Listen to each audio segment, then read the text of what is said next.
on Clearing the Clutter Inside and Out, we are continuing our month focusing on thinking outside the box. How do dreams support us in clearing our mental, emotional, and spiritual clutter?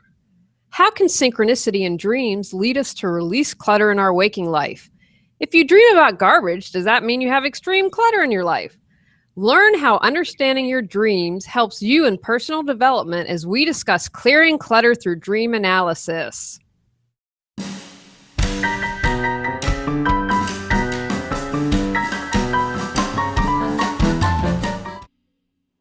Are you overwhelmed by clutter, looking to organize your life? Do you feel stuck and are ready for a change? Every Tuesday at 1 p.m., join award-winning professional organizer and coach Julie Coraccio on Clearing the Clutter Inside and Out as she supports you in navigating the waters of decluttering your life and getting organized.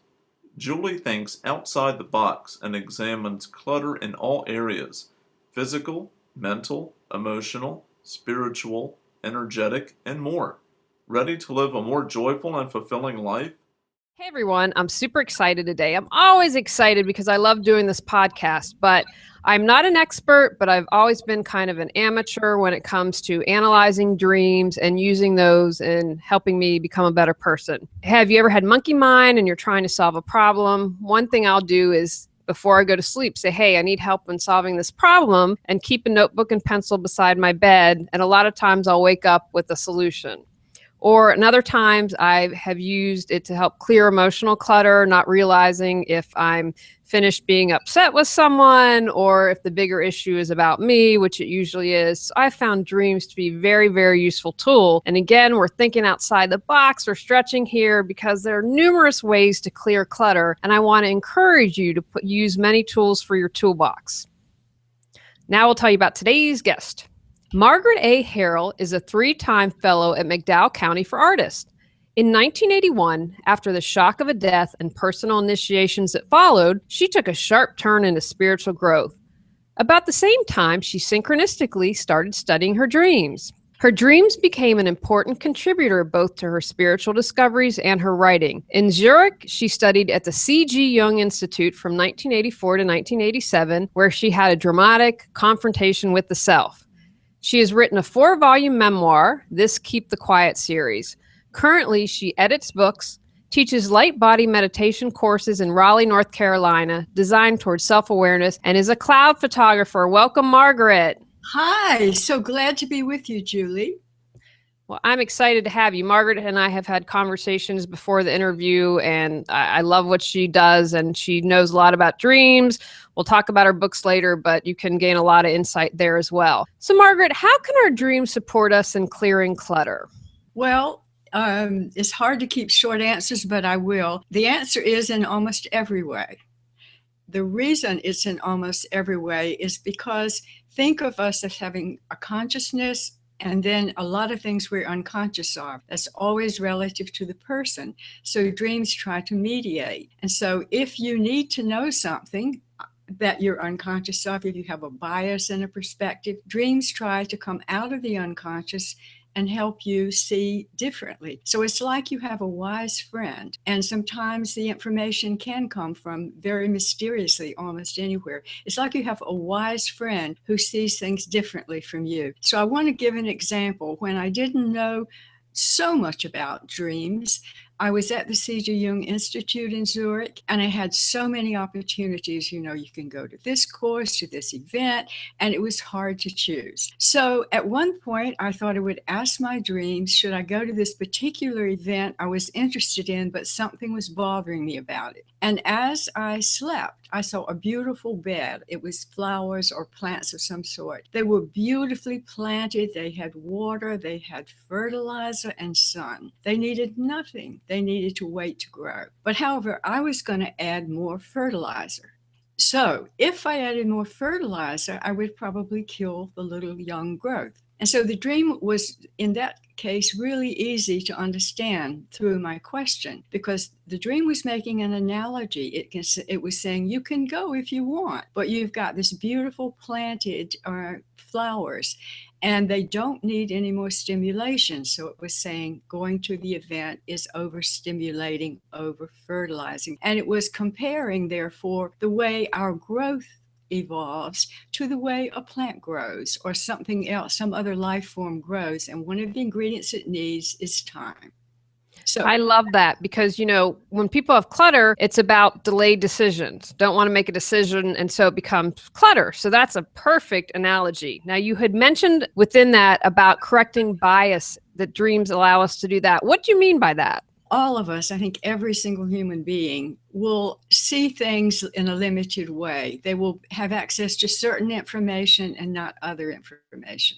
So an example of, and the unconscious, obviously, the information they're not conscious of will be unconscious. And for Jung, whom I'm using, the unconscious is this very vast thing. It has our personal unconscious and it has the collective unconscious. So an example of this is Carl Jung had a client who came to him and said, I've just gotten engaged. My fiancée is beautiful. She's practically perfect. And yet I have all these dreams. I want you to stop them. And in the dreams, he was seeing this very distorted person, this very person that you would not like to know. A lot of things were wrong with her. And so he said, this is obviously untrue. Please tell me how to stop it. And so Jung was suspicious, listening to all of this, and he asked the man to check around a little bit. He either checked around himself asking permission, or he got the client to. I think it was the client. And it turned out this information was correct. And so the man he was in denial. He had this information that was vaguely, potentially conscious to him, and he refused to look at it. It was subliminal, in other words. It was an example of repression because his bias was she was perfect. So as soon as he found out that his dreams were correct, that he did have this unconscious information, he cut off the engagement, and of course his dreams stopped. So, and that's an example of a bias. Another kind of example where a dream wants to tell you that something's wrong and you've been ignoring it is an example of a businessman. And so he thought that he presented to the world this impression that he was really honest. And yet he was about to do this deal, and he dreamed that his hands were covered up to his arms in dirt and mud. And so the unconscious was showing him a different perspective in which he was being quite untrue, quite lying to himself, and then therefore to the world, because he would present himself one way, and hidden under the surface was this dishonesty in this business dealing. So that's an example of how, as I said, we have a conscious self, and it's limited in what we can perceive for everyone. And the unconscious has all this information we could have access to. Sometimes dreams are coming from spirit, and sometimes you'll see a little creature or a beautiful fairy or someone gorgeous in spirit who's taking the role of the higher self, or taking the role of, in Jung's terms, the self, or of God, or whatever, giving us advice. So from whatever point of view the unconscious perspective comes, it balances and enriches our conscious perspective. Excellent. Can you talk about synchronicity in dreams and how that can relate to our everyday life of clearing clutter? Synchronicity comes in so many ways. It's like collapsing time. It's this inexplicable coming together of two things, where if you push a ball and it moves, you can explain it because you gave some force to the ball. But if two things come together, and that might not really have meaning, but if two things come together and they are coincidence, and on top of that they have meaning, and they come together not temporally but outside time, then you have a synchronicity. And thinking of clutter, it can, I said it's collapsing time. It's showing you how meaning can bring things together as opposed to clock time. And so an example of this, and so it saves you a lot of time. So an example of this would be one of the dreams Jung often cited about synchronicity. And so he had a client, and the client, this tells something about the Jungian philosophy too. The client was very strongly thinking type, and she would not let her intuition or anything that wasn't scientifically provable and factual come into her realm of reality. And Jung thought, well, this is her animus, her inner male energy, which when it's not evolved and is used wrongly will be opinionated. And so she just had opinions and was stuck in them, which will create a whole lot of clutter in your life and undesired events. But so she dreamed that there was a golden beetle that someone gave to her. And so when she told that to Jung, this is the synchronicity. He was standing at the window, and this little beetle flapped its wings against the window, and he opened it, and it was as close to a golden scarab as you could get in Switzerland. It was goldish, and it was a beetle, not a scarab, because you couldn't find a golden beetle in Switzerland. He handed it to her, and she was completely astonished and overwhelmed. And this gave her a shock, her ego a shock, so that she couldn't hold on to all this totally, exclusively rational explanation of reality. And then she opened to the analysis, and she learned more about herself and about a wider picture of reality, just in that synchronicity, which was so meaningful, using a dream to predict, really, to come right into life synchronistically for a purpose. It served a purpose. So that's an example. Ah, that's wonderful. Now, my limited knowledge of dreams comes to symbols. So can you share with us perhaps some popular symbols? And so if we're dreaming a lot about garbage, is that a really kind of on the nose, like, hey, you've got a lot of clutter in your life you need to clear? Probably yes. But I want to read a warning. Jung said that each dream must be regarded as a unique event. Therefore, your dream is that particular unique event, like every person's unique. And he also said a dream is a natural product, which is precisely a thing without an ulterior motive. So it's trying to tell you something in a strange language, which is the right brain language of symbols and pictures, not of logic and time. But with that said, yes, you cannot make a list. That would be Freudian. And Jung did not think of the unconscious that way. So you cannot make a list. This equals that. Every dream is unique. But with that said, you probably are familiar somewhat with your own sense of symbolism. And you also, a symbol can, you look at what happened the day before and what your issues are. And the dream is trying to hone in on that. But samples of dreams would be like if you dream of a car. Very often that car is representing you as in the sense of drive. So suppose you're driving, or suppose someone's driving you. And so you would take the car. Normally, like I said, it's unique. For you, it might mean something else. And it could be the type of car that appeals to you.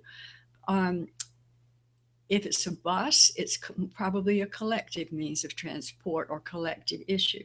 Now, I will tell you a way to interpret a dream by me using transportation, on the other hand, as a symbol. So I was at the Jung Institute, and everybody was able to get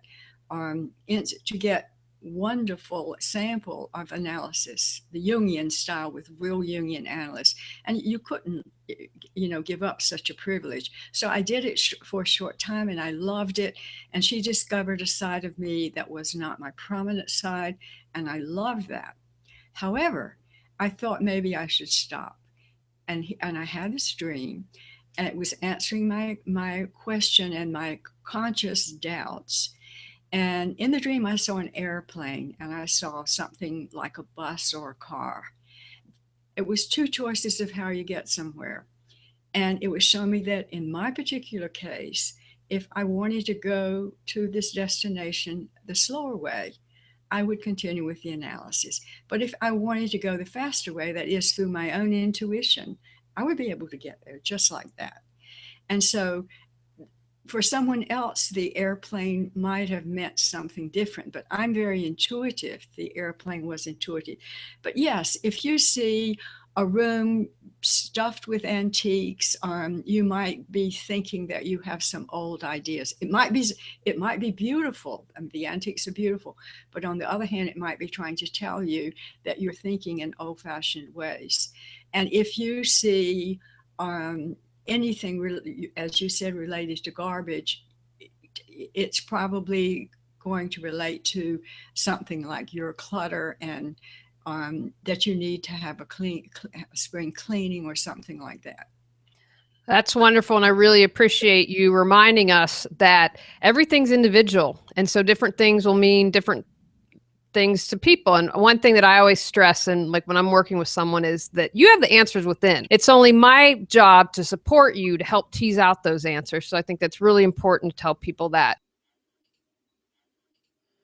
Do you declutter and then in no time you find yourself surrounded by clutter again?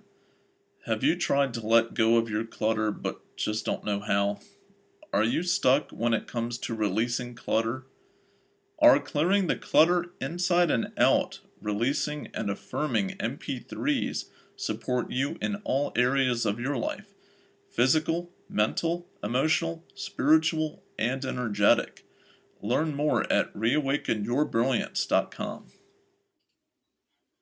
So I'd love for you to share an example or two of dreams that you've found, whether it's your personal dream or people you've worked with, where their dreams have helped them clear clutter.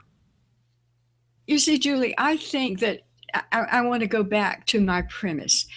I think that in anything you do, when you're trying to bring balance between what the unconscious knows and what you know, at the moment that you need to know it, is clearing clutter, either if it's in foresight or if it's in hindsight. So let me give you an example of avoiding clutter by Jung again. So he used to dream of houses, and there were unknown houses, but in the dream he knew they were his house. And there would be, for instance, an unknown wing. Now, because he was so in touch with his unconscious, always checking it out and getting information from it, he really didn't develop clutter, not in the usual sense. But he had to stay on his toes in order not to. So, for instance, this dream about the unknown wing prepared him to expect something. And he had this air of expectancy, something is coming. I have this unknown wing in my house or my psyche, my life work. It's about to come toward me. And so it helped him focus rather than spreading himself out. And also, he didn't go out and look for it. He didn't get real busy and say, oh, I got to find it and put pressure on himself. He just carried inside the awareness. Something is coming. I'm expecting it. I'll recognize it. And that was his relationship with the unconscious. And so then a few days later, a package arrived with a book he had already ordered, but had not associated with the dream. He wanted to look up a photograph. And as he opened it, he thought of the dream. And he said, oh, yes, these are pictures of alchemical images. And he said, alchemy is going to be very important to me, but not just this dream. Several dreams reinforced it. And one dream said, a gate came down and said, now you're stuck in the 17th century, meaning alchemy. So what I want to say is, if you're using dreams, if you're using dreams, they are going to point out biases you already have. But in a case like that, when you're so close to your dreams, they will help you anticipate. So instead of spreading your focus, or instead of trying to make something happen to manifest and so on, it hones in onto where to put your energy in that, like in that case with Jung. So I would like to kind of reframe it that way for the moment. That's absolutely great. And Margaret could talk for hours. And so she's been kind to limit herself, because I said, we can't do the podcast for hours. We can have her back. But we're just kind of trying to give everyone an overview today. Now, I view clutter as stuck energy, and you shared this with me. It's incredibly important to have a relationship with the unconscious, which gives us many shortcuts, insights, inspiration, and the release of energy that comes with those, because it's storing things we don't know and are stuck about, but dynamically and energetically. Please discuss. Well, this is a theory of creativity, but it's also my own life story. And what I learned gradually doing, like I teach Awakening Your Light Body and other light body work. I use this, I put it into practice, and it evolved. So again, your conscious self and your unconscious are in partnership. If you look at it this way, which I do and have experienced it this way, and it's Jungian. And so when something is not needed, well, let's say, suppose you undertake a project. So the creative process, you do as much as you can to set it up. You take it as far as you can, and then you don't just sit there staring at it, because if you do, your mental body starts going around in a loop, and you can't get out of it, and you can't get to a solution. At the point where you've taken it as far as you can with leg work, setting the groundwork, if there are people to contact, doing that, then you let it go. And where it goes is it goes into your unconscious, which, going back to my fertilizer dream, the dream was telling me not just that I had too much on my plate, but that the unconscious was busy incubating what I gave it to process, and it couldn't incubate more. It would be confusing and overwhelming. And so the unconscious is like, it's like sharing energy, just like you have a room in your house that would be too full if you put everything in it. So some of it sinks down into the unconscious. So it's this shared way of assigning tasks. And many, many people have, like creative people, and everybody can be creative. But many people like take scientists, artists, ordinary people, take Dr. Jekyll and Mr. Hyde. So the artist who created that insists that it came through the breakthrough came through a dream. So he was working on it, fussing with it. He took it as far as he could, but that meant that unconsciously it was being worked on and worked on and worked on. And unconsciously, it was stretching out because the collective unconscious was available. It could make contacts, it could connect with ideas, it could connect with energies that the human being wouldn't know about otherwise in your physical self. And so one day in a dream, the answer popped up with the two sides of the Dr. Jekyll and Mr. Hyde. But that happens all the time. You also said to me, if we have a really good relationship to the unconscious, we can turn a lot of jobs over to it, which frees up or declutters the conscious mind. For someone new to dream analysis, what beginning steps can they take? Every step begins with simply you decide to do something. It comes from inside you, the decision, the desire, and so you're already energizing it with the desire. So if something comes organically from you and you love it and you want to do it, it's an intention, and that intention automatically will go into your unconscious and conscious and begin to reprogram you. And it will go into your cells, or actually just your cells will activate and say, hey, we were waiting for you to get that idea. This is the way it works. Involve your whole self, your cells, your body, your intentional mind, and your emotions. So basically, make that choice, make that decision. And then I would start there. That's the first step. Excellent.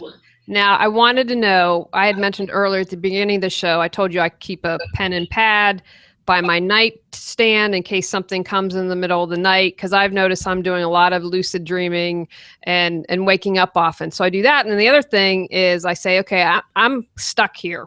I need some advice. So I try to ask my dreams to help solve problems. What are your thoughts about that? Wonderful. Dreams will solve problems. Again, that's making a close relationship with your unconscious. And so if you have a problem, intend really to get the answer. Write it down helps, or write it on a little pad and have the intention and think about it before you fall asleep. And what I used to take it far more than that. I used to wake up, and here's an important thing: don't move. It took me a long time to learn that, but I've seen in other ways why it would be true with other disciplines. Don't move. If you move, you're already shifting the energy, and on an energy level, you've changed the configuration of the energy. So wake and don't move. So you have to have everything ready to write the dream down. Now, what I used to do, which I would not tell anyone necessarily to go this far, it's a little extreme. I would keep my eyes closed and not move. I would reach for the pad, and in the dark, I would write the dreams, which of course meant I had to work very hard not to write lines over themselves. But get a pen with a little light. Try not to move as much as possible. Be very quiet. Focus on the dream, because you're staying in the dream state and the configuration of energy. That's a good start for an answer. Excellent. Can you lead us in a kind of a basic exercise for dream interpretation? Yes. So I'll just give you short one, or we'll see if it's two short dreams. So, okay. I was in a situation where I was having multiple dreams that made me feel that maybe something was happening to someone I cared for, but I was far away in Morocco living then, and this would be in New York. Now, nobody told me anything consciously, and at that time, I did not know my unconscious could give me information like clairvoyant. And so I dreamed, the dream is my father is going home, and I say, don't worry, I'm not afraid. Now, in the context of multiple dreams and my intuition, and the fact that I was picking up information and didn't know it, I knew my father had really died, left the body a few years back. So it was not about my father. What about a father figure? So first of all, you make associations. You see if it's literal. In this case, my father going home, I discounted that it was something about him because he had already died. So going home, I thought meant going to your spiritual home, basically was putting this person's passing into a very, very spiritual context, father figure. And so I thought, and especially with the other dreams reinforcing it, that it was my Milton Klonsky in New York City, and I dismissed it because he was, to me, invulnerable. He could. I just assumed if anybody could conquer death, I was just really. I had him in a real heroized. But so anyway, it was an accurate dream. So you take the little dream, even a snippet, you get your associations, you see what happened the day before, you take each little important word or symbol and try to see. You don't use wide-ranging word association at all. You use some association, but you keep your mind on the dream. Because Jung said if you use wide association, you're just trying to get down to your complexes. All wide associations will lead there. You don't want to do that. You want to know what this specific dream is trying to tell you. And then you look at other things, like besides the multiple dreams, I had one event that related to this dream, I realized, because this went on for several months till he did die. And one of the events that happened was that out of nowhere, a doctor offered to give me a free ticket to the US if I would bring a certain medicine he wanted from Belgium, because by that time I was in Belgium. And you could bring it in legally from Belgium, but you couldn't order it in the US from Belgium. So I again associate, well, if I do go, I will go by, I'll stop over in New York like always, and I'll go ring his doorbell. He'll be there, and it'll all be showing me there was nothing to it. But that wasn't the case. So I didn't go. Anyway, to tell you how to interpret a dream, you look at it in terms of your situation, your life context, what might be the setting of the dream, the narrative, have to do with your life context. And then you try to pick out the main words and see how you associate to them. And if there's nothing there, see then if it might be the collective unconscious, a big archetypal dream. And at that point, you can go to a really, really good, not just a simple book, but a really good one of symbols. Now, I have to then explain that Jung made a big distinction. Signs are what he thought Freud calls symbols. A sign is like on a highway. If you want to go to California, follow that sign. It's something direct, turn right. A symbol is diffuse. It's like a rose. It can mean so many things and to different people in different circumstances. So, especially archetypes, they're going to be diffuse. You keep that in mind when you're looking at the symbols. Oh, excellent. I did not know that distinction. See, that's why I love doing the show. I learned so much. Do you declutter and then in no time you find yourself surrounded by clutter again? Have you tried to let go of your clutter but just don't know how? Are you stuck when it comes to releasing clutter? Are clearing the clutter inside and out, releasing and affirming MP3s support you in all areas of your life? Physical, mental, emotional, spiritual, and energetic. Learn more at reawakenyourbrilliance.com. Now, I also believe that our dreams show us when we've had spiritual growth. I had a dream where I avoided a friend. I knew this meant because I was angry with her. I followed the what others do is about them and how I react is about me principle. So a few months later, when we were okay in the dream, I knew that I had resolved my anger and had taken responsibility for what I created. What are your thoughts about that? I find that totally fantastic. I mean, like, that's very advanced spiritual work. And you took advantage of the dream, you listened to it, and you saw how can it help me, and what are the later dreams that are in line with this, showing me of my progress. So I think that's wonderful. So as I kind of hinted at, a dream can be like from any level of yourself or the universe. The information can be coming through. Now, I can give an example of a transformational dream, a very spiritual dream. It was showing me a pathway. It was Jungian, called a big dream, showing me a pathway. And in that sense, but in a symbolic, very broad sense, it was, prophetic. And so it showed me a time coming up if I got into this position, which would mean probably going to the Jung Institute, but I never thought of that at the time, what might happen. So in the dream, I'm on the top of a plateau, and the actual literal location where this plateau didn't exist, but you could see in the foreground was a Barcelona cathedral, a very famous cathedral, Sacre Familia, or Sacred Family. So I was in Barcelona when I had this dream. I was on this plateau, and the man I mentioned had died by this point, and his Milton Klansky. I'm on a plateau with him, is high up, and I've mentioned I'm very intuitive. So that was as I interpreted it, the plateau was my intuition. And it was showing me trying to pull him out of a hole, and I couldn't do it. And I looked way down, and I saw concrete below. Now, again, look at the word concrete in quotes. I'm up in my intuition. Way down below is the concrete, the opposites. So if you think of them, symbolically and related to me. So I realized this is hopeless. I'm going to fall onto the concrete. I cannot do this. So it was indicated I should come down to a lower level. Now, a lot of people don't like to do this, but a lot of people, it's the most positive thing you can do.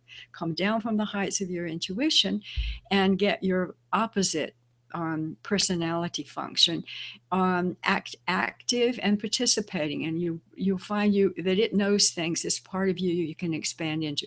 So down below there was this awful looking thing, something like a chicken, but so dirty. And here you're getting into clutter. It had been neglected by me, and it was what Jung calls your inferior function, or your shadow. And here I am, forced to work with this, giving up what I'm good at, my intuition. So down, and this has been very helpful for me to do. Down below, I was told by this magic looking woman. So here we're getting into an image of the self or the higher self or the divine self or a spirit guide.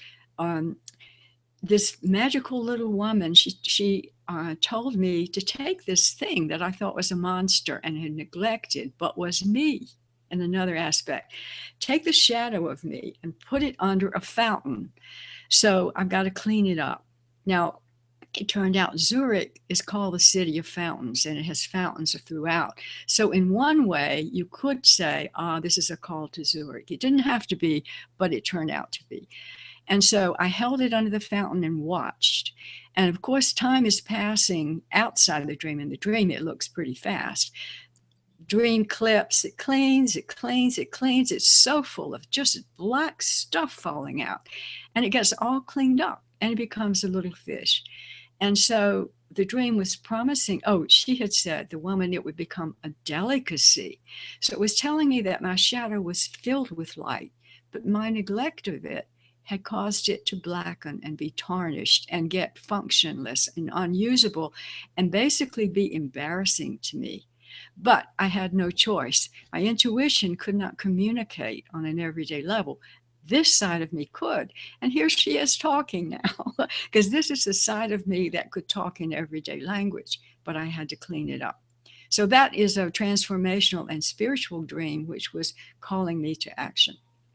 I love that. That's absolutely wonderful. And we have to look at the shadow. We all have our shadow. And to me, that's where all the possibilities lie. Yeah. Unknown features of yourself that you neglect, and you talk about discovering potential by going up and opening and all this stuff, but there's also potential down in your shadow. And if you look down there, that is what's missing in you. I mean, people talk about recovering their lost soul parts and all. Go look in your shadow. That's very important. Now, what 3 things would you like people to take away from today's episode on using dreams to clear clutter? Hard to reduce to 3. Okay, so 1 is my telling you about the unconscious not being the Freudian kind, which has dirty secrets and wish fulfillments only. That's the personal unconscious in a limited way. The Jungian way, the unconscious is something beautiful and vast. And he could have called it God, he said. He could have called it the Socratic diamond, but he chose the unconscious as a neutral term. So think of it as a partner where you can go, it can mediate for you. 2, if you take it that way, then you can look for biases for it to point out to you. You can look for it to percolate projects for you and to store things that you don't need just at this moment that you're going to come back to. You can say, hey, unconscious, store this for me. Don't let me forget it. That is, in fact, a right brain way, whereas the left brain way is going to write it down and make a list, but you can use both. And for your dreams, everybody has them every night, period. To remember, put a little pad beside your bed, set an intention, and try the first thing you do when you wake up or all during the night. But it's good enough when you first wake up to immediately write them down. So I would say that. Outstanding. I know Margaret was a trooper because I've read a couple of her books, so she can really go in depth, really in depth on a lot of this. But Margaret, tell people about your books or where they can find out more information, whatever you'd like to share. Yeah, but I would like to go back to that. See, keeping things as short as you can, I think, is a wonderful advantage. And as my dream explained to me, to come to the level where you can communicate in ordinary words and stories and all, that's where you'll get to reach people. Not, I no longer really, I cannot just depend on my intuition. Intuition helps. So yes, my Keep This Quiet, more exclamation point, more initiations, is published today. And it's a book which is about my spiritual growth. It's a memoir. And leading up to it is Keep This Quiet 1, 2, and 3, which starts on a very ground level in New York City with 3 men and how they helped me, but also their stories are Hunter S. Thompson, Milton Klonsky, and Jan Mensart, who helped give me the strength to be unafraid of what people think and to shout my wisdom or my truth. And I also teach, go to http:// my name, margaretharrell.com, MARGARET, Harrell, HARRELL.com. And you will find light body courses I teach about all of this and more, and cloud photography, and then the books. The books are on Amazon. If you write "Keep This Quiet!" you'll get taken, but do the exclamation point, you'll be taken to my author page. And I would love to hear any feedback, just feedback or any other way you wanted to communicate with me. I would adore it. And or buy my books, or come inquire about the courses. And I think Julie is doing a truly brilliant job. Well, thank you. It was a delight. We met. I can't even remember how we met. And then I was like, what am I doing? I need to have Margaret. I read her book. I just finished Keep the Quiet 4. I think I'd read Keep the Quiet 3 before. And I thought, I'm crazy. Dream analysis. It's something I personally believe in, and we need to talk about it in the context of clutter. So I appreciate you and all your pearls of wisdom. I appreciate you, Julie. This is fantastic what you're doing. Thank you. All right, everyone. You've got some information to get started on doing some dream analysis to clear clutter. So go out, clear the clutter to create the life you choose, deserve, and desire. Ready to clear clutter and share your gifts with the world? The journey of 1,000 miles begins with one step. So what step will you take today? Sign up for our newsletter and receive a free copy of our 10 Steps to Clearing Clutter. Julie Coraccio provides coaching, professional organizing and speaking, organizing classes, positive affirmations, and her unique How to Declutter Your Life course. Learn more at reawakenyourbrilliance.com. Subscribe to Clearing the Clutter Inside and Out and join us next Tuesday at 1 p.m.